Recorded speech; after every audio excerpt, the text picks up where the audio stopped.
किए हैं, चले अच्छी बात है। फिर हम जल्दी जल्दी थोड़ा स्पीडली कवर कर लेते हैं, ठीक है। जहाँ मेरी स्पीड थोड़ी ज़्यादा हो ना, आप लोगों ने मुझे बता देना है, थोड़ा सा स्लो डाउन कर लेंगे, ठीक है। फर्स्ट MCQ से 201 in hyperthyroidism the receptor will effect the heart. तो हाइपरथायराइडिज्म के अंदर रिसेप्टर हार्ट के अंदर कहाँ एक्ट करते हैं? Cardiac, beta adrenergic. इसका क्या मतलब है कि वो हार्ट को स्टिमुलेटरी इफेक्ट आता है हाइपरथायराइडिज्म के अंदर, टेकिकार्डिया, इस तरह के इफेक्ट्स आते हैं, ठीक है। इनके बीटा एड्रेनर्जिक यानी कि हार्ट को स्टिमुलेट करता है हाइपरथायराइडिज्म के अंदर। 202 post adrenalectomy patient diet due to deficiency of. तो एड्रिनल ग्लैंड की अगर हम सर्जिकली रिमूव कर देंगे तो डेथ क्यों हो जाएगी? क्योंकि आल्डोस्टेरोन की डेफिशिएंसी हो जाएगी ना, सोडियम को रीअब्सॉर्ब भी नहीं होगा तो डेथ हो जाएगी। पेज नंबर AA का PDF है और endopathology page number 611। 203 a patient presented with severe metabolic alkalosis, BP was raised 190 over 110 and hypokalemia due to। अब हाइपोकैलेमिया क्यों है? क्योंकि BP रेज्ड है और हाइपोकैलेमिया है। तो हाइपोकैलेमिया क्यों है? क्योंकि आल्डोस्टेरोन का लेवल ज़्यादा था। आल्डोस्टेरोन क्या करता है? पोटाशियम को बॉडी से एक्सक्रीट कर देता है और सोडियम को रीअब्सॉर्ब कर लेता है। 69 years old women having fracture due to. Old age में क्या होता है? एस्ट्रोजन की डेफिशिएंसी होती है। Sentinel biopsy of axillary lymph node in a suspected breast cancer case is done. तो सेंटिनल बायोप्सी कहते हैं जो फर्स्ट लिम्फ नोड होती है जो हम सस्पेक्ट कर रहे होते हैं जो कैंसर के कॉज के अंदर, ठीक है। तो अवॉइड करते हैं एक्सिलरी डाइसेक्शन। जब आप सेंटिनल बायोप्सी लेते हैं तो आपने अवॉइड करना है कि आप एक्सिला को डाइसेक्ट ना करो। 206 a patient has bradycardia and low BP. On investigation he has low T3 and T4 and increased TSH. तो हाइपोथायराइडिज्म का सिनेरियो है ना, उसमें हम क्या देते हैं? लीवोथायरोक्सिन देंगे। Absolute and only indication of thyroid scan in thyroid neoplasm is to detect. क्या चीज़ डायरेक्ट डिटेक्ट करने के लिए? Cold nodules. Thyroid scan thyroid neoplasm के अंदर क्यों चेक करते हैं? कोल्ड नोड्यूल को डिटेक्ट करने के लिए। Which one of the following is a feature associated with Cushing syndrome? Cushing syndrome में क्या आता है? मायोपैथी होती है, मसल वेस्टिंग होती है एंड एब्डोमिनल स्ट्राया होते हैं और ब्लड ग्लूकोज को क्या होता है? रेज्ड हो जाती है। Due to severe stress what will increase? Stress के अंदर क्या होता है? कोर्टिसोल इंक्रीज हो जाता है एज कम्पेयर टू ACTH। और स्ट्रेस के साथ अगर वेजोकॉन्स्ट्रिक्शन होगी तो कैटिकोलामाइंस रेज्ड होंगे। अर्ली स्ट्रेस की बात आए then cortisol releasing hormone greater than ACTH greater than cortisol. आपने ये सीक्वेंस फॉलो करनी है। 210 growth spurt at puberty due to factor released from. Puberty के अंदर ग्रोथ स्पर्ट फैक्टर कहाँ से रिलीज होते हैं? हाइपोथैलेमस से। कैल्सिटोनिन कहाँ से रिलीज होता है? पैराफोलिकुलर सेल से। 55-year-old female with family history of diabetes having fasting sugar 156 and 161 on 2 occasions. She is asymptomatic. What should be done? तो अभी उसकी फास्टिंग से 156 to 161 है, तो अभी आप इनिशियली क्या करेंगे? उसे लाइफस्टाइल मॉडिफिकेशंस बताएंगे जिसमें वेट को रिड्यूस करना है और डाइट को कंट्रोल करना है। Hypocalcaemia is associated with. Hypocalcaemia क्या कॉज करवाता है? मायोकार्डियल इरिटेट करवा देगा, मायोकार्डियल इरिटेशन कॉज करवाएगा। सोडियम पोटाशियम पंप को स्टिमुलेट कौन करती है? इंसुलिन। और इसको इनहिबिट कौन करती है? Sodium potassium pump is inhibited by which drug?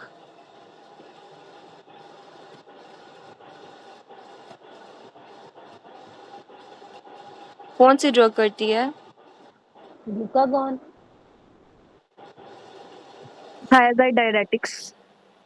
Digoxin कर रही होती है, ठीक है। थायाजाइड डायोटिक्स जो है ना वो भी इसे DCT के ऊपर कर रहे होते हैं। और ग्लूकागॉन का तो वो तो हार्मोन आ जाएगा ना।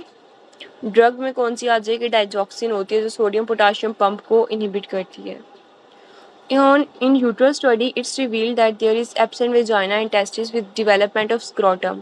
तो ये कौन सी आ गई है? यानी कि उसमें फीमेल वाले तो नहीं बने लेकिन स्क्रोटम की डेवलपमेंट हो गई है इन यूट्रो स्टडी में, तो ये टेस्टोस्टेरोन प्रोड्यूसिंग ट्यूमर है मदर के अंदर।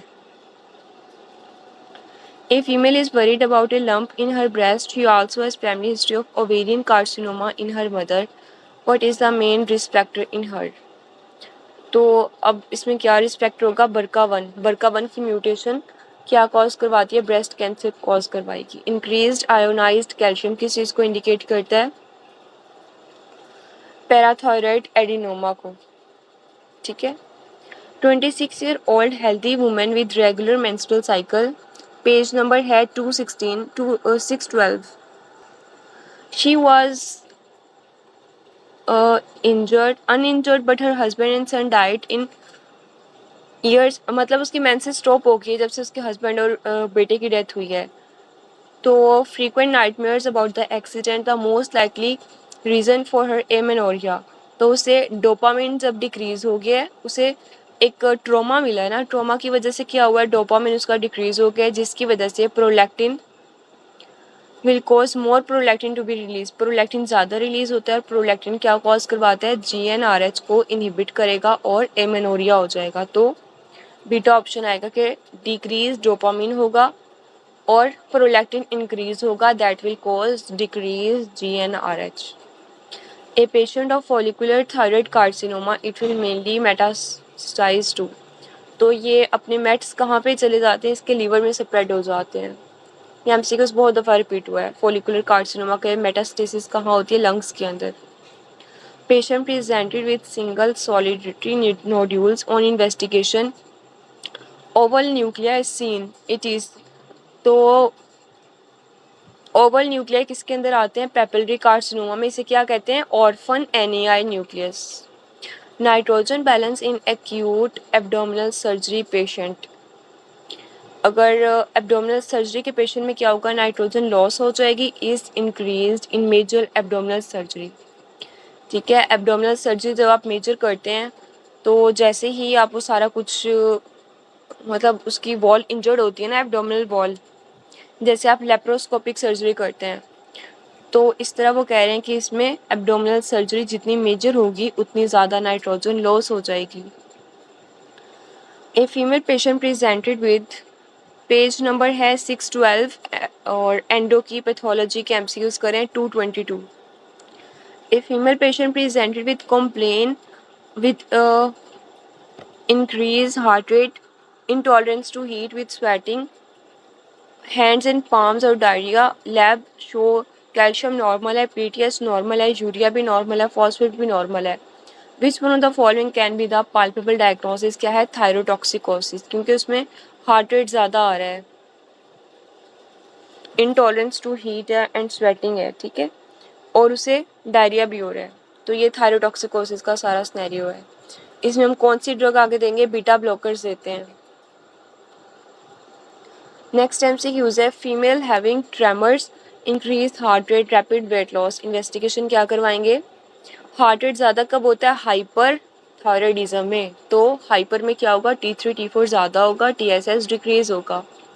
Pituitary tumour causes most common which one of the following effect? Pituitary tumour क्या करेगा? प्रोलैक्टिन को ज़्यादा करवाएगा, प्रोलैक्टिनोमा कॉज करवाएगा। A lady came into OPD with raised blood pressure, her serum electrolyte potassium 3.9. Her sister also had the same complaints in pregnancy. What can be the possible diagnosis? तो ये जो गैलर syndrome होती है ना, इसमें क्या होता है? इसमें फैमिलियल गेस्टेशनल हाइपरटेंशन हो जाती है या फैमिलियल प्री एक्लैम्पशिया। मैं टाइप कर देती हूँ।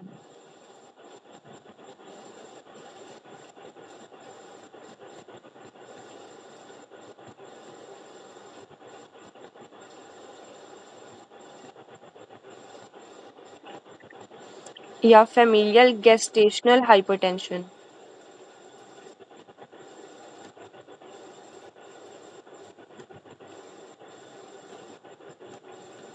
ठीक है, आप दोनों नोट कर लें। गैलर सिंड्रोम के अंदर क्या होता है? क्योंकि उसने कहा है ना कि उसकी जो सिस्टर थी उससे भी सेम कंप्लेंट्स थी अपनी प्रेगनेंसी में कि उसका भी ब्लड प्रेशर ऐसे ही रेज्ड होता है। तो इसमें गैलर सिंड्रोम में फैमिलियल यानी कि फैमिली में प्री एक्लैम्पशिया की हिस्ट्री होगी या फैमिलियल गेस्टेशनल हाइपरटेंशन की हिस्ट्री होगी। ये फेमिलियल है, मैंने एन लिख दिया गलती से। A pregnant lady has following sugar level 1 hour में 6.4, 2 आवर में 8.3, 3 आवर में 7.2, यानी कि डायबिटिक रेंज में आ रहा है, तो ये इम्पेयर्ड है, इम्पेयर्ड ग्लूकोज टॉलरेंस है।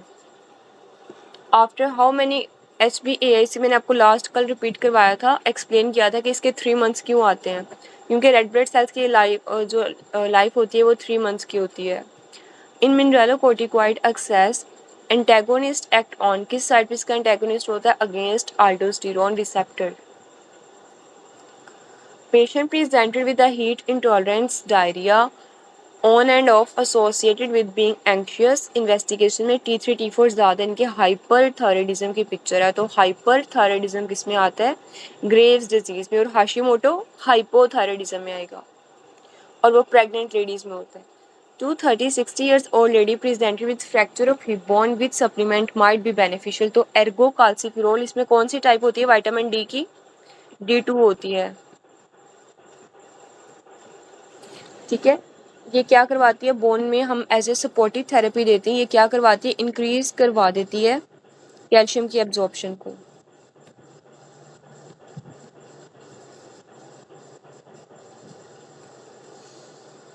ठीक है, नेक्स्ट MCQs है, in Cushing syndrome following occur. Cushing syndrome में क्या होता है, इओसिनोपिनिया हो जाता है। A female patient presented with hirsutism, हमने कल ये MCQs किया था कि इसने खुद ही बता दिया कि कुशिंग सिंड्रोम का सिनेरियो है, तो कुशिंग सिंड्रोम में पेशेंट प्रेजेंट करेगा हाइपरग्लाइसीमिया के साथ। तो आपने सबसे पहले हाइपरग्लाइसीमिया को ट्रीट करना है जब भी पेशेंट हाइपरग्लाइसीमिया के साथ आता है। 60 years old lady presented with fracture of hip bone with supplement might be beneficial for the lady। ये अभी हमने रिपीटेड MCQs है। Patient presented with single solitary nodule on investigation oval nuclei seen, तो ये कौन सा है, orphan Annie nucleus seen in papillary carcinoma, that is most common thyroid carcinoma. Which one of the following will be present in hypothyroid patient. Hypothyroidism के patient के अंदर cholesterol ज़्यादा होता है, इंक्रीज कोलेस्ट्रॉल होता है। Antibodies are produced in exophthalmos which is due to। Antibodies are exophthalmos, ये कौन सी डिजीज़ है, ये ग्रेव्स डिजीज़ की बात कर रहे हैं।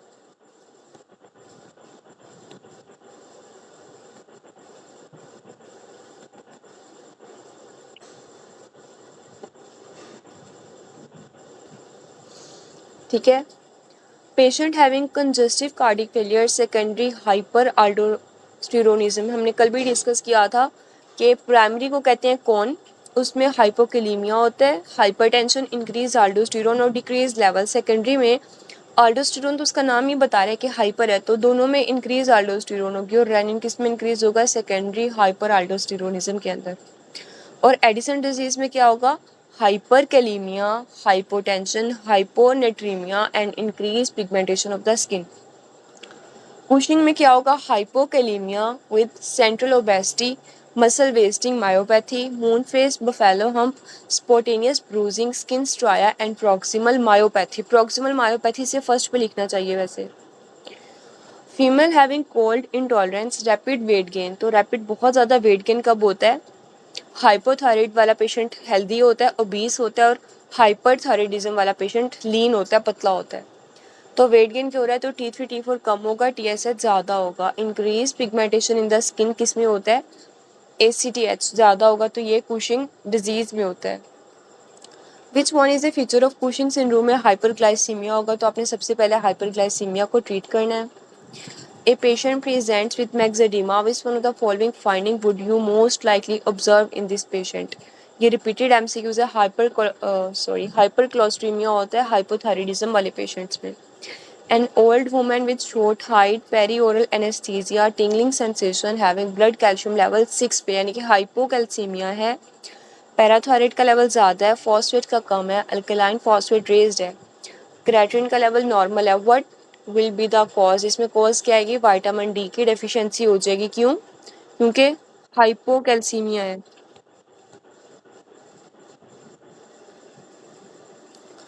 Mass left to midline in neck diagnosed as film called nodule with normal adjacent surroundings and thyroid function diagnosis.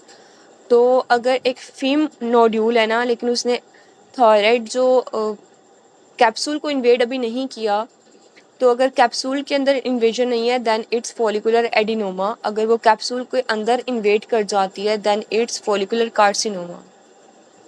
हमने कल भी डिस्कस किया था। Patient had a stroke followed by loss of appetite and thirst and was throwing things around. Loss of thirst is due to, loss of thirst क्यों होगी? Vasopressin. ADS जब ज़्यादा हो जाएगा तो वाटर की एब्जॉर्प्शन ज़्यादा होगी तो बॉडी को थर्स्ट सेंटर उसका डिप्रेस हो जाएगा। Earliest of all indicators of low calcium hypocalcaemia क्या कॉज करेगा? टेटनी के सिम्टम्स आएंगे। ए patient presented with heat intolerance, weight loss, laboratory finding show elevated TSH and TRH। तो अगर दोनों चीज़ें ज़्यादा आ रही हैं विद हीट इंटॉलरेंस या वेट लॉस, वेट लॉस किस में होता है? हाइपर में होता है या हाइपो में होता है? हाइपर में होगा ना। तो अगर उसके साथ हाइपर है तो उसमें TSH का वैल्यू कम होनी चाहिए या ज़्यादा होनी चाहिए? हाइपर में,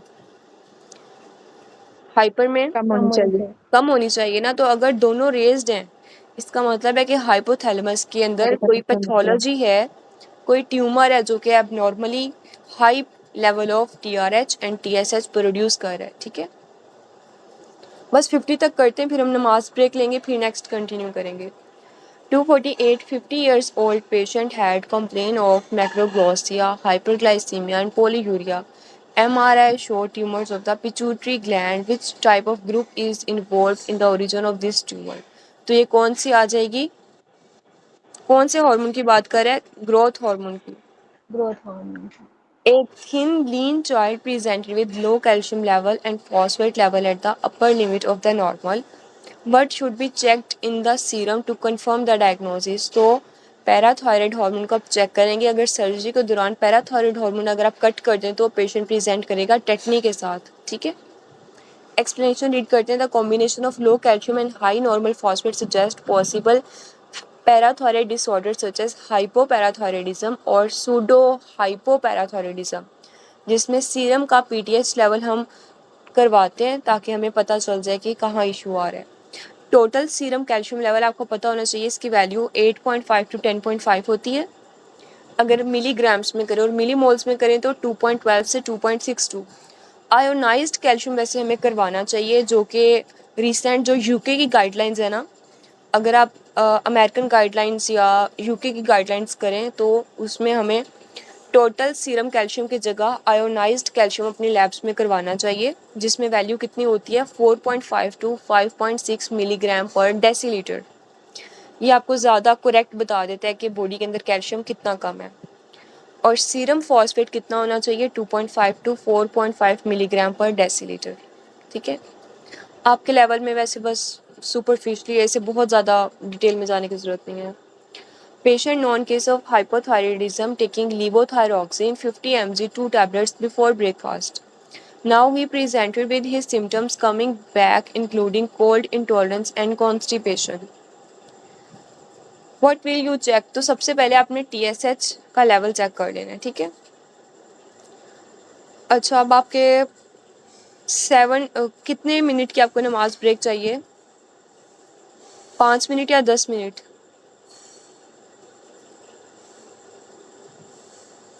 अभी 50 MCQs हम लोगों ने कर लिए, 10 मिनट्स चलें। ठीक है, 7:05 पे अब हम स्टार्ट करेंगे। ठीक है,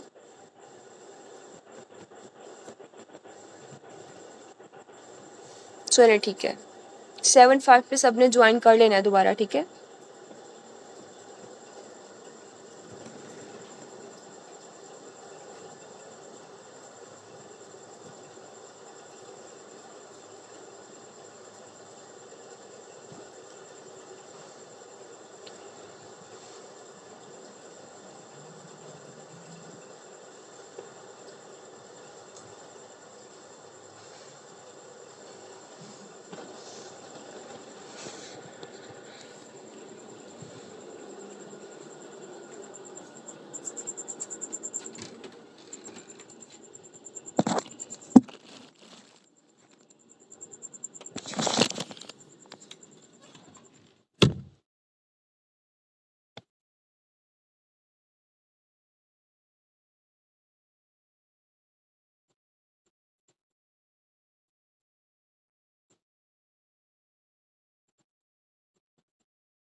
अस्सलाम वालेकुम, आवाज़ क्लियर आ रही है? स्टार्ट करें नेक्स्ट 251 से।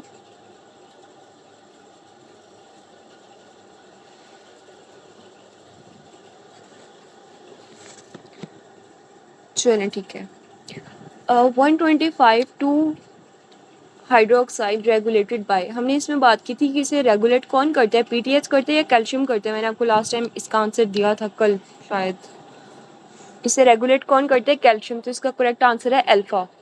इनडायरेक्टली इसे पैराथायराइड करता है, लेकिन डायरेक्टली अगर कैल्शियम ऑप्शन में है तो आपने कैल्शियम को चूज करना है।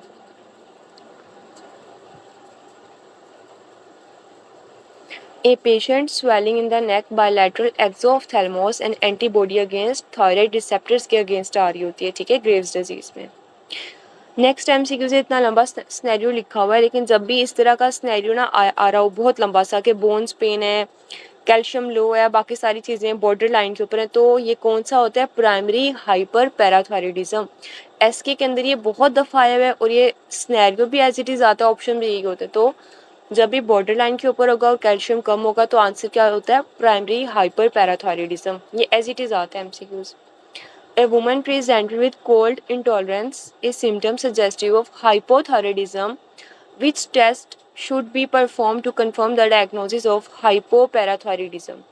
तो हाइपोपैराथायरॉयडिज्म में हमने पहले TSH करवाना है, वो हाइपो के अंदर ज़्यादा होगा, और T4 हमने कौन कौन सा वैसे टेस्ट इसमें करवाते हैं?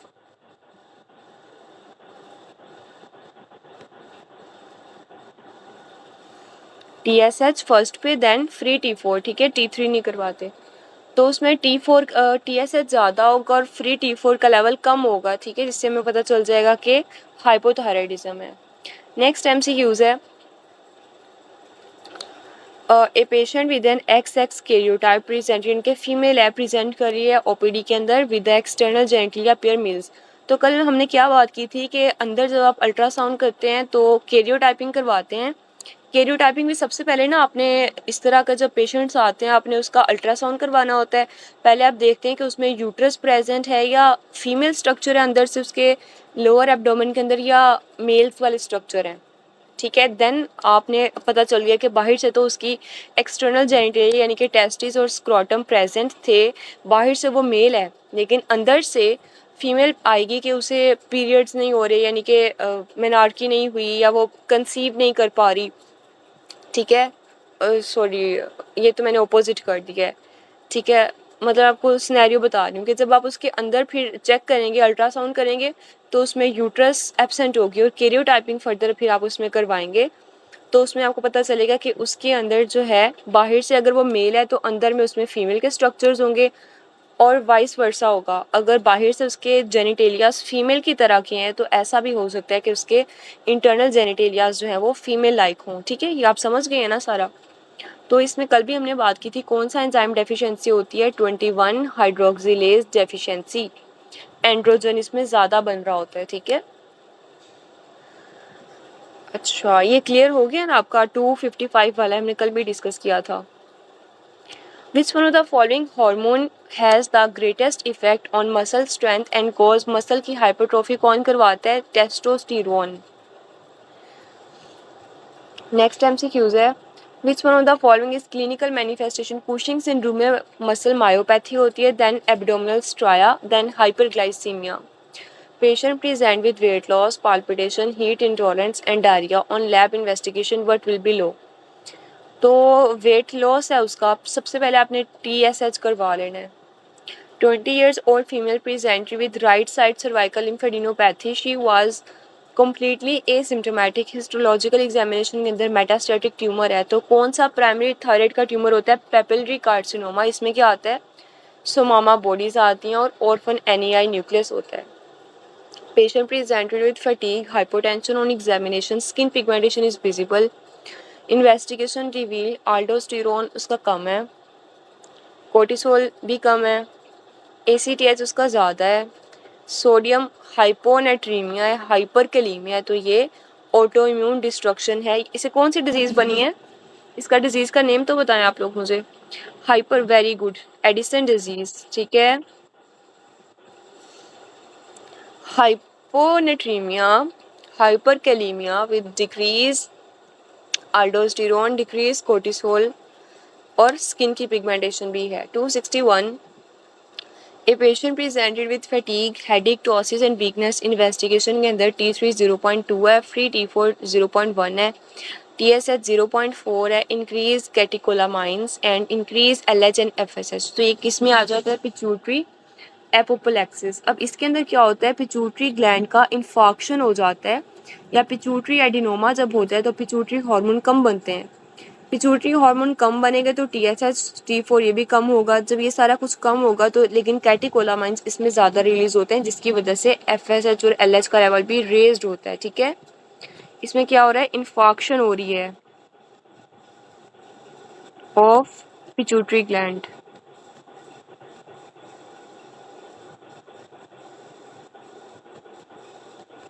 हाँ जी, इसमें कैटिकोलामाइंस रेज्ड होंगे, यानी कि एपिनेफ्रिन और एपिनेफ्रिन ये इसमें रेज्ड होंगे और LH और FSH भी इंक्रीज होगा FSH और LH, और T3 T4 कम होगा, decrease T3 and T4।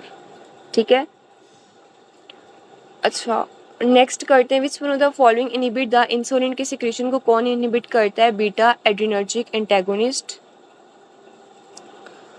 Next MCQs है, ये रिपीटेड है कि जब भी इस तरह का सिनेरियो आता है ना, इंक्रीज कैल्शियम है, इंक्रीज पैराथायराइड है, which one of the following condition she is suffering, तो ये प्राइमरी हाइपर पैराथायराइडिज्म है।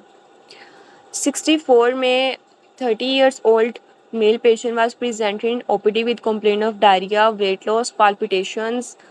TSH was low and TSH T4 was raised. Thyroid biopsy showed columnar epithelium of follicular. There was overlapping nuclei and onto the periphery, pushed to the periphery. These histological features show which one of the following. तो ये thyroid adenoma का सारा scenario है। 262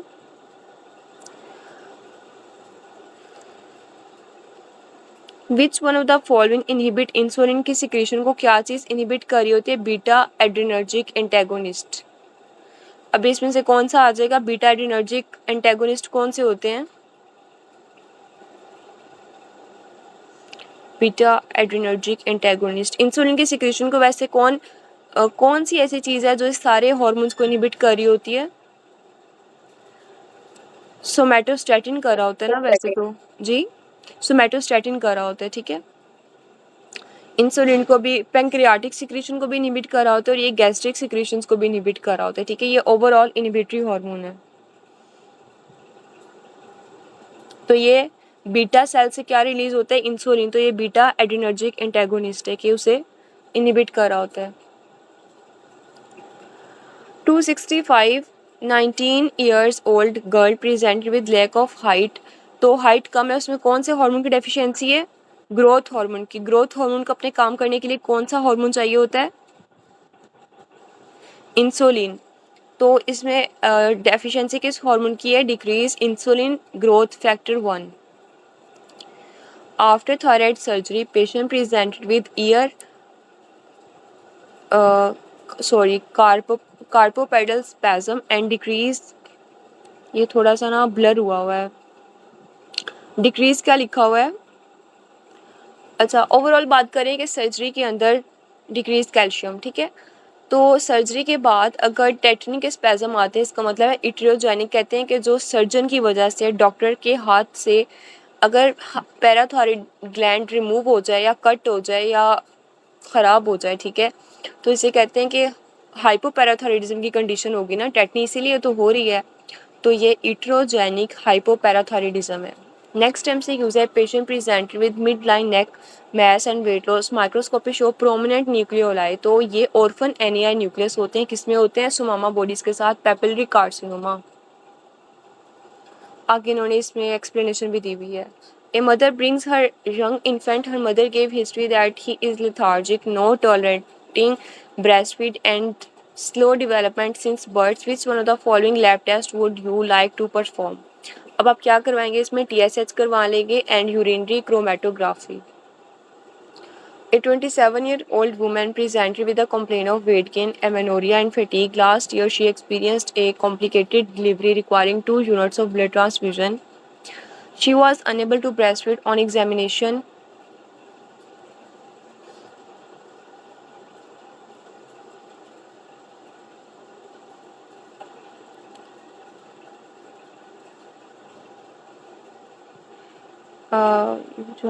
test report TSH के साथ urinary chromatography.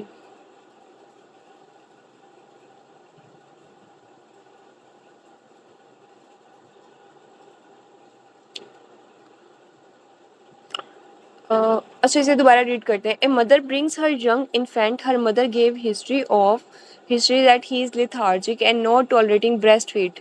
वो breast feed नहीं ले पा रहा, ठीक है. And slow development since birth. Which one of the following lab test you would like to be perform. अब वो लेथार्जिक है तो इसमें क्या चीज़ हो सकती है? हाइपोपैराथायरॉइडिज्म.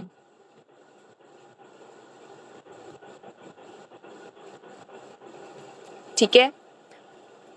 और क्रेटिनिज्म की तरफ भी वो जा सकता है, ठीक है. और यूरिनरी क्रोमेटोग्राफी ये आप एक दफ़ा ना चेक कर लेते हैं कि ये यूरिनरी क्रोमेटोग्राफी क्यों करवाते हैं, ठीक है. इसको आप हाईलाइट कर लें ये, या फिर ग्रुप के अंदर सेंड कर दें. इसकी मैं आपको थोड़ा सा रिसर्च करके बताती हूँ कि यूरिनरी क्रोमेटोग्राफी का इसमें क्या सिग्निफिकेंस है. Next MCQ is a 27-year-old woman presented with a complaint of weight gain, amenorrhea and fatigue. Last year she experienced a complicated delivery requiring 2 units of blood transfusion. तो ये blood transfusion. She was unable to breastfeed. On examination she has dry skin and hypotension. Which one of the following is the most likely diagnosis? अब इसमें pan hypopituitarism develop हो गया. और ये कौन सी condition होती है? Sheehan syndrome. और ये हर एग्ज़ाम के अंदर जो रिकॉल्स आती है ना उसके अंदर, मेरे एग्ज़ाम में तो वैसे एज इट इज़ मुझे नहीं याद, लेकिन बाकी जो रिकॉल्स आती थी मुझे इतना पता है कि हर रिकॉल्स के अंदर शीहान सिंड्रोम वाला ऑप्शन लाजमी होता था. A patient swelling in the neck bilateral exophthalmos, ये किस में आता है? ग्रेव्स डिजीज़ में. एंटीबॉडी के रिसेप्टर्स किसके अगेंस्ट बनते हैं? थायराइड रिसेप्टर के against. A patient was diagnosed prolactinoma. She has now menstrual cycle irregular. क्यों? प्रोलैक्टिनोमा क्या करेगा? GnRH को इनहिबिट कर देगा, जिसकी वजह से FSH LH कम हो जाएंगे और प्राइमोडियल फॉलिकल मैच्योर ही नहीं होगा. 2 kids have history of staying at home mostly and away from sunlight. What will be decrease? तो क्या चीज़ कम हो जाएगी उसमें? विटामिन डी की डेफिशिएंसी हो जाएगी. 125 dihydroxy cholecalciferol. Medullary carcinoma spread किसके थ्रू स्प्रेड करता है? लिम्फ नोड्स के थ्रू. एक मिनट, यहाँ दिया हुआ है vascular route. Involvement of lymph node कहते हैं 50 to 60% इसका लिम्फ नोड के थ्रू भी होता है, लेकिन ज़्यादातर blood. Medullary carcinoma most commonly जो है वो ब्लड के थ्रू स्प्रेड करता है, ठीक है. और अगर वस्कुलर ऑप्शन ना आए देन आप लिम्फेटिक्स भी चूज़ कर सकते हैं, क्योंकि 50 to 60% ये भी कॉज करवाते हैं. Which one of the following cancer is most commonly associated with hyper parathyroidism. तो हाइपर पैराथायरॉइडिज्म में स्क्विमल सेल कार्सिनोमा कॉज करवाता है, ठीक है. A patient presented with sign and symptoms of hyperthyroidism. On histopathology there are increased number of thyroid follicles, reduced cytoplasm and evacuated appearance. ये किस में आती है? थायराइड एडिनोमा के अंदर आती है. नेक्स्ट MCQ है 55-year-old female with a history of chronic inflammatory disorder has been receiving long-term treatment of steroids. long-term steroids ले लिया OPD के अंदर with complaint of dizziness, fatigue and weakness and decreased wound healing. तो wound healing ये सारी चीज़ें decrease कौन करवाते हैं? क्योंकि वो स्टीरॉइड्स ले रही है, इसलिए उसे ऐसे सिम्टम्स आ रहे हैं. A woman underwent cholecystectomy after which her pulse increased. Thyroid function test revealed that low TSH, low T3 and T4 slightly increased. T4 increased है लेकिन TSH और T3 लो है. तो जो सिक होता है ना, ये वाला सिक यूथायराइड सिंड्रोम से डेवलप हो जाती है, ठीक है. मतलब अब देखिए TSH भी उसका लो है और T3 भी लो है, लेकिन T4 ज़्यादा है और उसमें हिस्ट्री है सर्जरी की. तो ये थायराइड हार्मोन की अब नॉर्मेलिटी, जब सिस्टेमिक कोई थायराइड के अंदर इसमें इशू नहीं आ रहा बेसिकली इसमें सिस्टेमिक इलनेस की वजह से आ रहा है सारा कुछ, सिक यूथायराइड सिंड्रोम। आगे हम इसे रीड करते हैं, एक्सप्लेनेशन आई थिंक दी हुई है इसकी, इसे रीड करते हैं। कहते हैं सिक यूथायराइड सिंड्रोम कब प्रेजेंट करता है, इसमें TSH कम होता है, T4 रेज्ड होता है, T3 का लेवल नॉर्मल भी हो सकता है या कम भी हो सकता है। किस में प्रेजेंट करता है, जैसे सिस्टेमिक इलनेस है, जैसे इस पेशेंट को कोलिसिस्टेक्टमी यानी कि सर्जरी हुई है, तो इन कंडीशंस में क्या होता है, पेरिफेरल कन्वर्जन T3 जो T4 में जाके कन्वर्ट नहीं होता, ठीक है, जिसकी वजह से TSH कम हो जाता है। As the thyroid function are difficult to interpret in patient with non thyroid illness. इसमें अब थायराइड TFTs जो है वो डीअरेंज क्यों है, due to non thyroid illness या systemic illness. It is wise to avoid performing. कहते हैं कि जब भी कोई सिस्टेमिक इलनेस हो तो आपको थायराइड फंक्शन टेस्ट तब तक नहीं करवाने चाहिए जब तक पेशेंट रिकवर नहीं कर जाता, अदरवाइज आल्टर लेवल आ रहे होंगे। ठीक है, ये सबको क्लियर हो गया। 277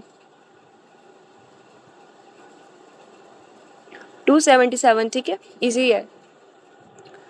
इन which one of the following condition parathyroid hormone normal किस में रहता है, ओस्टियोपोरोसिस। ये मैंने आपको बताया था, मस्कुलोस्केलेटन वाला जो चैप्टर है रफ़ी के अंदर, उसका फर्स्ट पेज के अंदर टेबल की पहली लाइन दी हुई है। A patient presented with severe metabolic alkalosis, blood pressure raised है, सीरम सोडियम भी रेज्ड है, हाइपरनेट्रीमिया, पोटाशियम नॉर्मल है, आल्डोस्टेरोन भी ज़्यादा है, तो ये प्राइमरी हाइपर आल्डोस्टेरोनिज्म। इसका दूसरा नाम क्या है, कौन syndrome.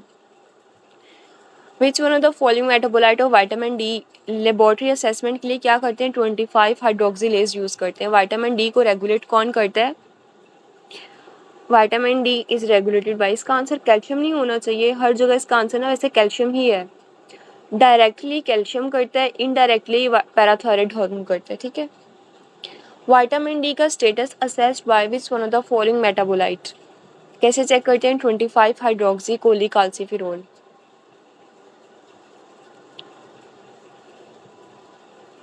Raised ACTH will leads to, जी डॉक्टर वजीहा बताएं। वो लास्ट क्वेश्चन था कि क्या क्वेश्चन था, अच्छा नहीं, जब भी लेबोरेटरी असेसमेंट में करेंगे ना, मुझे समझ आ गई है, कैल्शियम आंसर था ना, हाँ जी, तो इसमें ना कैल्शियम ही आना है। 281 में जो है ना विटामिन डी को रेगुलेट किसके थ्रू करते हैं, कैल्शियम, इसका आंसर आना चाहिए डेल्टा। अच्छा आप कह रहे हैं 24 को असेस करते हैं, अच्छा आप क्वेश्चन किस में कंफ्यूज हैं, 281 में या 282 में, या 280 को 281। तो विटामिन डी रेगुलेट, जो विटामिन डी को रेगुलेट कैल्शियम ही कर रहा होता है, ठीक है, और डायरेक्टली इसे रेगुलेट कैल्शियम करता है, अगर इनडायरेक्टली पैराथायराइड हार्मोन करता है। नेक्स्ट MCQs है, raised ACTH will leads to, ACTH ज़्यादा होगा तो हाइपर पिगमेंटेशन होगी। A patient having bacterial infection suffer to diabetes mellitus having increase neutrophil, decrease lymphocyte and decrease eosinophil. तो कुशिंग डिजीज़ के अंदर इस तरह हो जाता है, ठीक है, लिम्फोपीनिया हो जाएगा, इओसिनोपीनिया हो जाएगा और न्यूट्रोफिलिया हो जाएगा। Patient develop sudden severe headache accompanying with palpitation, anxiety, sweating during the episode, blood pressure उसका रेज्ड है, पल्स उसकी डिक्रीज है, पोटाशियम नॉर्मल है, तो ये क्या है, फियोक्रोमोसाइटोमा, जिसमें कैटिकोलामाइंस रिलीज होते हैं, एपिनेफ्रीन एंड नोर एपिनेफ्रीन। और ये कौन से सेल्स होते हैं, इसमें क्रोमोफिन सेल्स, और हाइपरटेंशन होती है। ए पेशेंट प्रेजेंटेड विद, और ये एड्रिनल ग्लैंड का मैलिग्नेंट कार्सिनोमा है। A patient presented with hyperglycaemia, increased lymphocyte and eosinophils, तो ये अभी हमने किया कुशिंग सिंड्रोम। नेक्स्ट MCQs है, a women of 40 years age presented with feeling of being lethargic 3 months से ही has history of weight loss. Weight loss में क्या होगा, हाइपरथायराइडिज्म होगा ना, तो इसमें क्या टेस्ट करवा लेंगे, TSH and free T4। A patient experience muscle pain and stiffness 10 days after thyroidectomy, what could be the cause, इसमें कॉज क्या आएगा, थायराइडेक्टमी के साथ आपको लगता है अगर टेटनी आ रही है तो हाइपोकैल्सीमिया डेवलप हो जाता है ड्यू टू इट्रोजेनिक हाइपोपैराथायराइडिज्म। यानी कि पिट्यूटरी जो है ना, पैराथायराइड ग्लैंड, वो डैमेज हो गए हैं सर्जरी की वजह से। Female with milky discharge from nipples on CT scan a very small microprolactinoma की कॉज क्या होती है? माइक्रोप्रोलैक्टिनोमा क्या करेंगे? डिक्रीज कर देंगे या इनहिबिट कर देंगे किसको?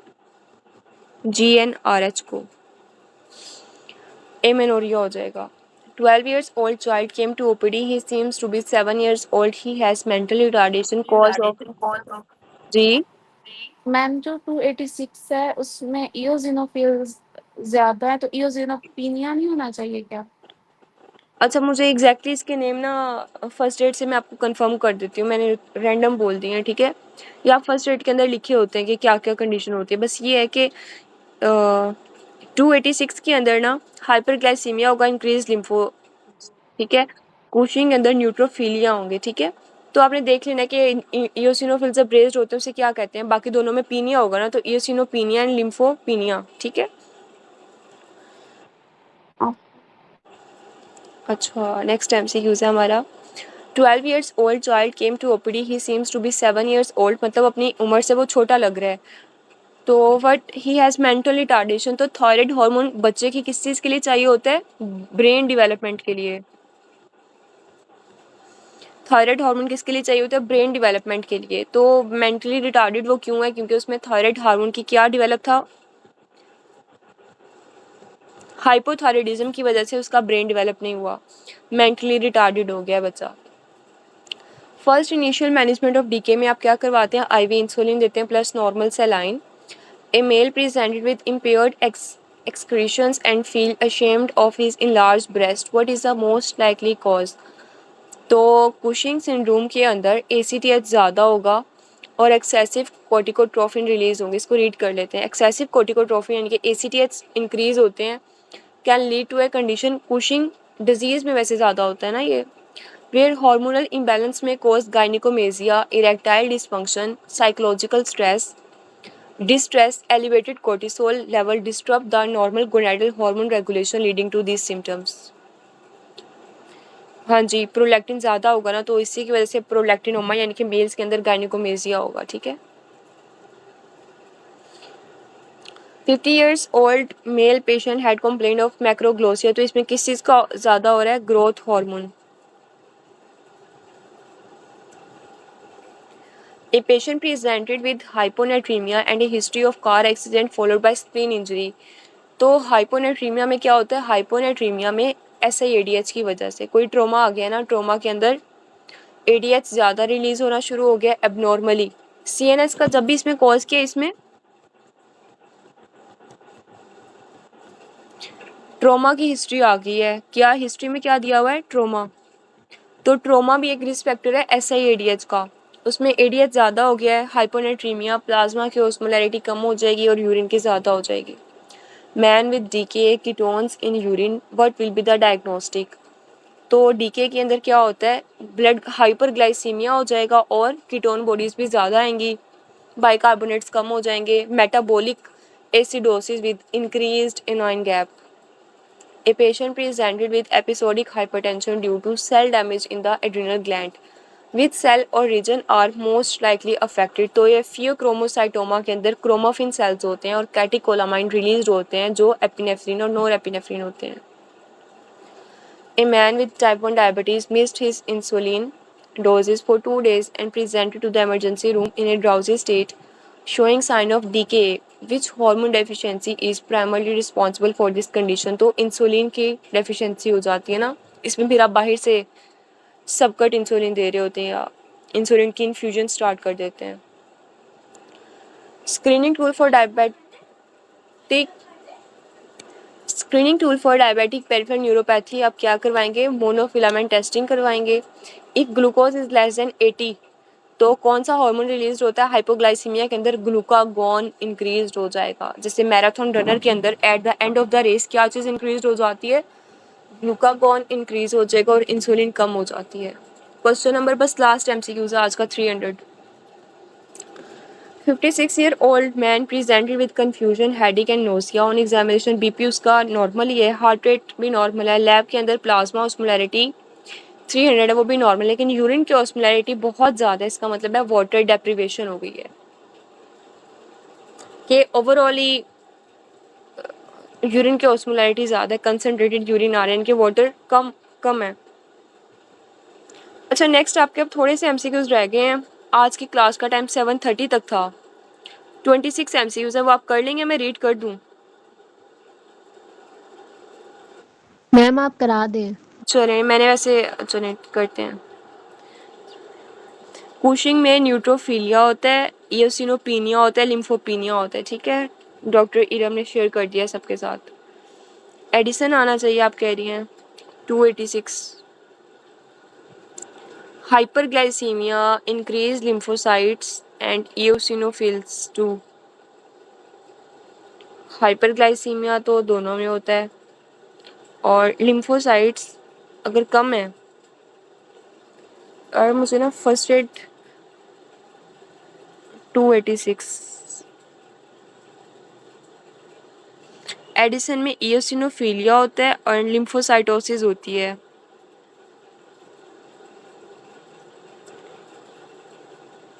हाँ, अगर लिम्फोसाइट्स एडिसन में इंक्रीज होती हैं तो फिर इसका आंसर तो चार्ली होना चाहिए।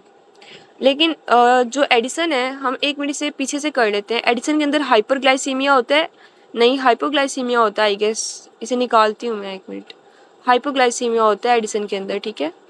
ये यहाँ किसी के एक्सप्लेन यहाँ लिखा हुआ है, ये देखें, एक मिनट, ये क्वेश्चन ही रॉन्ग है। हाँ, मुझे ऐसे लग रहा है इसकी स्टेम ना पूरी नहीं दी हुई उन्होंने, ठीक है। तो आपके पास आपने बेसिक कॉन्सेप्ट जो भी आपने शेयर किया ना डॉक्टर इरम, आप सबने अपने माइंड में यही रखना है कि एडिसन आएगा तो आपने ये चीज़ें चूज़ करनी है, कुशिंग आएगा तो ये। वो क्वेश्चन ना स्टेम थोड़ी सी ऐसे है कि उसमें कोई चीज़ मिसिंग है, ठीक है। 301 what is true about melatonin. Melatonin में मतलब आपका बेसिक कॉन्सेप्ट क्लियर होना चाहिए। एमसीक्यूज प्रैक्टिस हम क्यों कर रहे हैं कि आपको कॉन्सेप्ट, वो आपने कॉन्सेप्ट ले लिया है, ठीक है। ये कुशिंग में ये होता है, एडिसन में ये होता है, अब आपको पता चल गया ना सबको। तो एग्जाम के अंदर जो जो स्टेटमेंट आएगी आपने उसके अकॉर्डिंग आंसर कर देना है। What is true about melatonin में क्या होता है, ये नाइट में रिलीज होता है और पिगमेंटेशन कॉज करता है। Female present with complain of severe headache. Beta किसका सही है? 286 की बात कर रही हैं। Diabetes mellitus,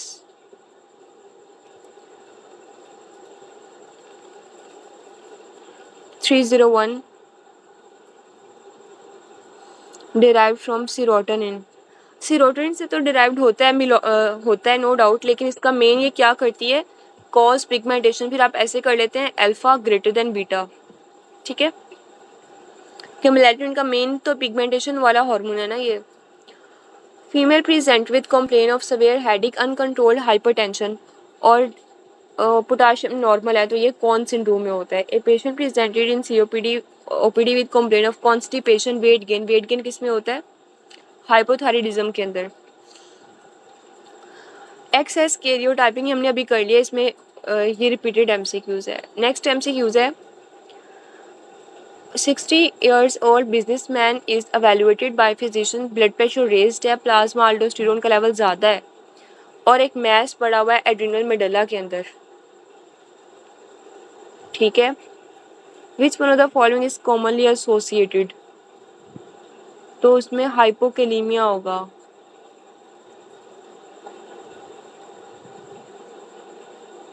mess in the adrenal medulla.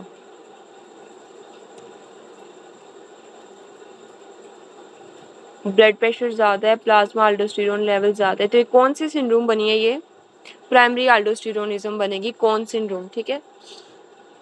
A patient known case of thyroid disease being treated with propyl thiouracil, तो इसके साथ हमने क्या करवा देनी है? सीबीसी करवा लेनी है। अब आपने फार्मा के अंदर इसमें साइड इफेक्ट क्या आते हैं, ये ए ग्रेनुलोसाइटोसिस कॉज करवाती है प्रोपाइल थायोयूरासिल, तो आपने सीबीसी करवा लेनी है साइड इफेक्ट्स में। Female lady diagnosed as a case of Sheehan syndrome. Sheehan syndrome में कौन सा हार्मोन है जो रेज्ड हो जाता है? एसीटीएच। एसीटीएच हार्मोन के अंदर इशू आ रहा होता है। A patient with hypothyroidism on thyroxine therapy come to for follow up, what is the best investigation? अब क्या करवाएंगे? सीरम टीएसएच करवा लेंगे, ठीक है। Serum TSH is the most reliable test to monitor the thyroid function and adequacy of thyroid hormone in hypothyroid patient. It reflects the body response to thyroid hormone level and guides dose adjustment. Next MCQ से मैंने आपको बताया जब भी इतना लंबा चौड़ा scenario आए तो आपने क्या लगाना है, प्राइमरी हाइपर पैराथायरॉयडिज्म। ये सारा टेबल आपने रिवाइज कर लेना है कि प्राइमरी के अंदर क्या होता है, विटामिन कैल्शियम ज़्यादा होता है, फॉस्फेट कम होता है। हाइपर है ना तो पीटीएस तो सब में ज़्यादा होगा, विटामिन डी कैल्शियम ज़्यादा है तो इसका मतलब है विटामिन डी ज़्यादा है जो कैल्शियम को एब्जॉर्ब कर रहा है और फॉस्फेट को कम कर रहा है। एक मिनट। और सेकेंडरी के अंदर क्या है, सीकेडी के अंदर है, सीकेडी के अंदर विटामिन डी भी कम होगा, कैल्शियम भी कम है, फॉस्फेट ज़्यादा है और हाइपर पैराथायरॉयडिज्म है ना तो पीटीएस तो ज़्यादा होगा। थर्ड के अंदर टर्शरी में क्या है, कैल्शियम कम है, फॉस्फेट ज़्यादा है लेकिन विटामिन डी भी कम है। ठीक है, और 300 देख लेते हैं। अच्छा, जो SI-ADH है ना उसके अंदर प्लाज्मा की ऑस्मोलैरिटी ज़्यादा होगी या कम होगी? प्लाज्मा की ऑस्मोलैरिटी बहुत कम होगी, डाइल्यूटेड होता है ना सारा, 260 तक या इससे भी नीचे आ रही होगी। इसमें प्लाज्मा की ऑस्मोलैरिटी तो नॉर्मल दी हुई है, इसका मतलब है कि वाटर ही डिप्राइव्ड है। ठीक है, SI-ADH के अंदर प्लाज्मा ऑस्मोलैरिटी कम होगी और साथ हाइपोनेट्रीमिया दिया हुआ होगा। नेक्स्ट MCQ चलते हैं आज। 310 which one of the Graves disease के अंदर an autoimmune condition causing hyperthyroidism, इसमें क्या करवाते हैं, anti TRB anti TSS receptor antibodies करवा लेंगे। ठीक है, 311 A patient with hyperthyroidism has already started treatment and is due to for a follow-up. Which one of the following test is most appropriate for monitoring the effectiveness of the treatment? तो सबसे ज़्यादा हमने क्या करवाना है, TSH करवा लेते हैं। इन्वेस्टिगेशन ऑफ हाशिमोटो में कौन सी एंटीबॉडीज़ होती हैं, anti microsomal and anti thyroglobulin antibodies destroy the parenchyma and are present in Hashimoto. Hashimoto किस में होता है, प्रेग्नेंट फीमेल्स के अंदर। इसमें लिम्फोसाइट काउंट ज़्यादा हो जाता है, हर्थल सेल्स बनते हैं। एशी-हान सिंड्रोम नेक्स्ट आ गया, इसमें ये रिपीटेड MCQs है, स्किप कर रही हूँ। नेक्स्ट MCQs है कि patient presented with symptom of hyper parathyroidism along with gritty sensation in the eyes. तो आइज के अंदर कौन सी इन्वॉल्व होती है, DOP आपने निमोनिक याद रखना है, डर्मोपैथी ऑफ थैल्मोपैथी एंड पेरिटिबियल मैक्सएडिमा, तो Graves disease. How can malignant hyperthermia can differentiate from thyroid storm. तो मैलिग्नेंट जो हाइपरथर्मिया ना can occur after anaesthesia exposure. Anaesthesia देने के बाद मैलिग्नेंट हाइपरथर्मिया डेवलप हो जाता है। ठीक है, a young person from northern region present with lethargy, laziness, cold intolerance. What is the most likely underlying cause, क्या है, कोल्ड इंटॉलरेंस है ना, उसे नॉर्दर्न एरियाज में रहता है। तो नॉर्दर्न एरियाज़ में क्या होता है कि उनके हिली एरियाज़ के अंदर क्या होता है कि आयोडीन जो होता है ना वो अर्थ की सरफेस के ऊपर ना आयोडीन नहीं होता। वो इसकी कॉज ये होती है कि हिली एरियाज़ है ना, तो हमारे वाले एरियाज़ के अंदर अर्थ की सरफेस के ऊपर ही आयोडीन होता है। ठीक है, सिंपल से आपको बात बता रही हूँ कि जो जहाँ आपको नॉर्दर्न एरियाज़ का वर्ड आ जाए ना सिनेरियो के अंदर, वहाँ आपने क्या करना है कि उन एरियाज़ के अंदर आयोडीन की डेफिशिएंसी, वहाँ उनके लैंड्स के अंदर ही डेफिशिएंट होता है आयोडीन। ठीक है, तो इसलिए अब जो गाइडलाइंस हैं उसमें काफ़ी 20 ईयर्स बैक ही गाइडलाइंस के अंदर अब डाइट में क्या उन्होंने ऐड किया है, आयोडीन मिला नमक इस्तेमाल किया जाता है। ठीक है, पेरिफेरल मैक्सएडिमा, ठीक है, या pretibial myxoedema. Anti thyroid peroxidase antibody are commonly found in which one of the following condition, किसमें आती है, थायराइड हाशिमोटो थायराइडाइटिस में। डॉक्टर किरण आपको ये क्लियर हो गया। पेरिफेरल मैक्सएडिमा, ग्रेव्स के अंदर 3 चीज़ें आती हैं ना। ठीक है, a patient with Addison disease में क्या आता है, हाइपरकैलेमिक पैरालिसिस होते हैं जिसे हम कहते हैं Addison crisis. In DK from which one of the following are ketone body synthesize, किससे बनती है, lipids. Patient has autoimmune hypothyroidism and Addison, तो व्हाट इज़ द डायग्नोसिस, अगर उसे दोनों चीज़ें हैं, एडिसन भी है और ऑटोइम्यून हाइपोपैराथायराइडिज्म है, तो इसे कहते हैं स्मिथ डिजीज सिंड्रोम। ठीक है, इसकी कॉम्बिनेशन में आपने याद रखना है, जब ये दोनों आ जाएंगे तो ये वाली सिंड्रोम होगी। A young patient presented with sore throat, fever, goiter. On examination, his throat was congested. Fever 102. Goiter was observed. TSH कम है, T3 T4 नॉर्मल है, तो कौन सी ड्रग आप प्रिस्क्राइब करेंगे, प्रोप्रानोलोल। ठीक है, अच्छा next 10 years old girl has recurrent headache relieved by paracetamol, imaging showed tumor in the pineal gland। तो ये कौन सा ट्यूमर है? Which is the most common tumour. लेकिन इस साइड का जो कॉमन ट्यूमर्स होता है ना रिकरेंट हेडेक की वजह से, वो कौन सा होता है? जर्मिनोमा होता है। ठीक है, ये आप सीएनएस के अंदर सारे ट्यूमर्स कर लेंगे, ये यहाँ नहीं दिया हुआ। डॉक्टर वजीहा किसका पूछ रही है? ये वाले जो ट्यूमर्स है ना, ये सीएनएस के अंदर डिटेल्स में दिया हुआ है 321 का।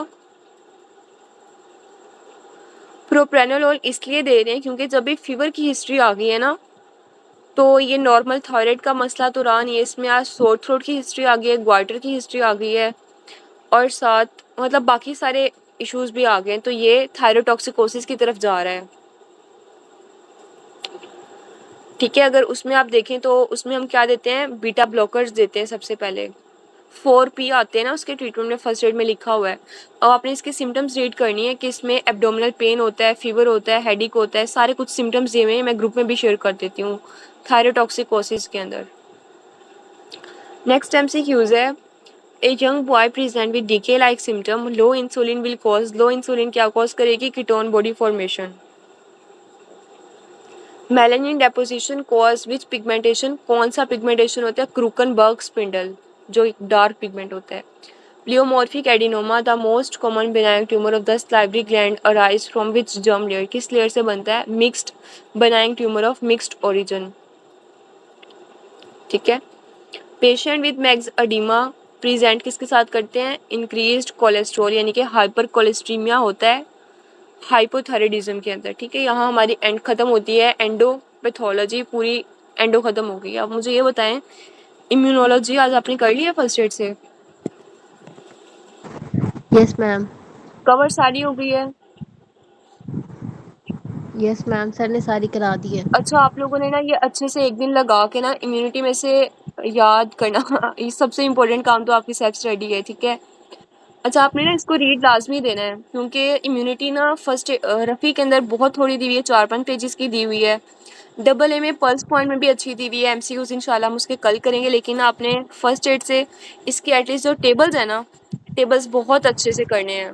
ठीक है, इम्यूनिटी में से 10 MCQs तो कहीं नहीं गए, 10 से 15 MCQs आपके आ जाते हैं। और फर्स्ट एड बहुत इंपॉर्टेंट है। ठीक है, आहिस्ता आहिस्ता आप लोगों ने ना इसी वीक में टारगेट रखें कि आपने इम्यूनिटी अपनी कर लेनी है, फर्स्ट एड से ही करनी है। ठीक है, और कल यस मैम। इंशाल्लाह हम उसके MCQs करेंगे और नेक्स्ट करेंगे। चलिए ठीक है, यहाँ पे हम अपनी क्लास एंड करते हैं। टेक केयर, अल्लाह हाफिज़।